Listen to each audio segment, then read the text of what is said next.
12 sena nfila se jirritorna Science in the City, li se jittella bejn is-27 u 28 ta' Settembru fi Pjazza Tritoni u Sala San Dominku fil-Belt.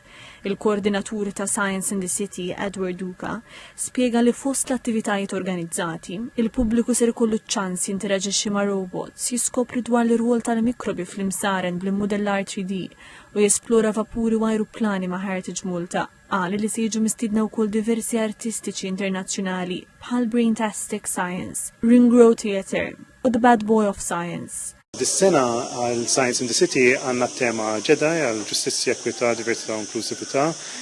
Stiedejna performance minn barra minn Malta, manka wkoll qed ngħinu performers Maltin daw qed jaħdmu ma' riċerkaturi biex jagħmlu shows, mużika, avvenimenti għal familji, manka wkoll għall-adulti f'Malta u Għawdex.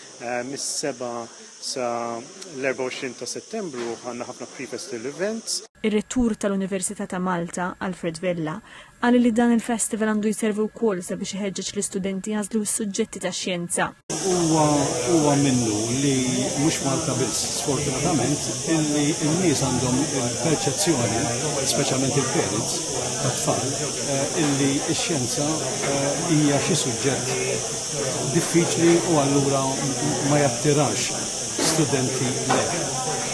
L-isperanza tagħna hi illi b'attivitajiet bħal dawn nuru li fil-fatt ix-xjenza hija eċċitanti. U mhijiex li ma tilħaqx, mhijiex diffiċli tant li ma tilħaqx. Imma li għandha tkun biżżejjed interessanti li ġiel lil dak li jkun li kważi ma jistaportix li jiġi biex jistudjaw. Il-Ministri Clifton Grima u Owen Bonnici u s-Segretarju Parlamentari Kita Zoppardi-Tanti qalu li dan il-festival jirrappreżenta aktar minn sempliċi ċelebrazzjoni ta' xjenza għaliex huwa xempju ta' kurjużità u skoperta għal kull età. Argumentaw li x-xjenza tista' tindirizza l-isfidi kontemporanji u jinħoloq futur isbaħ għal kulħadd.